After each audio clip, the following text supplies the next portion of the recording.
This video is a public service announcement for those people who are playing Marvel Rivals competitive. Please take note of the following salient points to avoid further grief and angst both for yourself as well as for your teammates.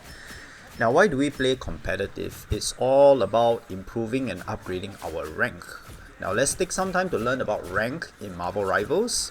It's helpful to know where to aim for when you're playing competitive. These ranks are nothing groundbreaking new. In fact, you probably would have experienced something like that in most other hero shooters, but Marvel Rivals offer some quirks that you want to take into consideration before you start. As in the case with most competitive games, Marvel Rival introduced ranks straight away alongside the launch of Season 0. Now, before you start to worry about what rank to climb to and what this is all about, you need to know that ranks open up only when you reach level 10. Once you've done this, and the world of competitive play will be introduced to you. You start at Bronze 3. So from Bronze to Platinum, each rank works the same and you need to earn about 100 points to go up. This applies to every rank above it. For the most part, climbing ranks is very similar. When you reach Diamond, you unlock the function to ban other heroes from matches to make things slightly more competitive. There isn't a set number of points you can earn depending on whether you win or lose a match. You're rewarded points based on your current rank and your performance in the match. Basically, you won't be able to carry or be carried by stronger players in an attempt to net some wins and rank up quickly. This is really down to your individual results.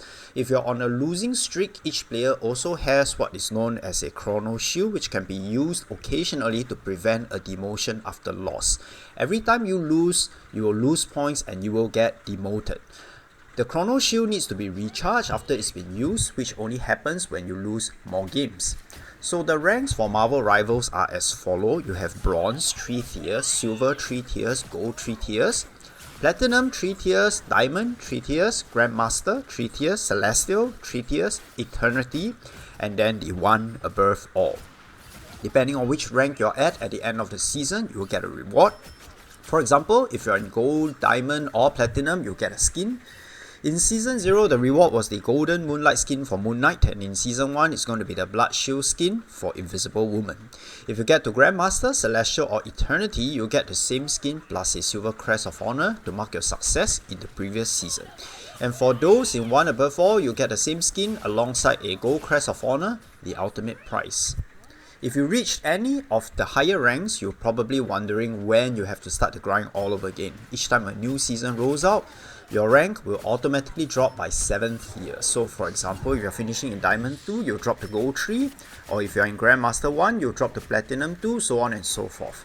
This does mean that if you end the season in Gold 2 or lower, you automatically drop to the lowest rank of Bronze 3 and you have to start from the bottom all over again. But this process may change as the seasons progress. NetEase are still figuring out what works and what doesn't, so it is definitely not cast in stone. So coming into competitive play, your priorities must be right. Always prioritize the victory of the team over your KDA ratio. This is the first point. If you want to scratch your KDA itch, please go and play the quick match. Do not come into competitive. Second point, always play a hero that you're familiar with.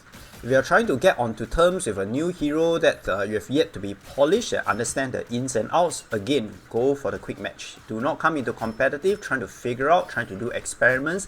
Everybody needs to be on their A game here for a sliver of a chance to get victory. Number 3, if your objective is to capture the point or to push the load, pile the bodies near the objective so that you can win. Timing is essential. I've lost count on the number of occasions where our team have lost by a fraction of a second because some Spider-Man hero decide that it's a good idea to go chasing the enemy snipers and he gets himself butchered or double teamed and gangbanged in a distant corner while we're desperately trying to pile bodies in and the healer goes missing. Stick together, achieve your objective in the fastest, soonest possible fashion, win the match. Balance of your team is key. If you log in and see that all 6 members are DPS, you know you're in for a shit time. As far as possible, try to have 2 tanks, 2 healers, 2 DPS. Of course, different permutations work for different characters in different situations. Nothing is really cast in stone, but balance is key.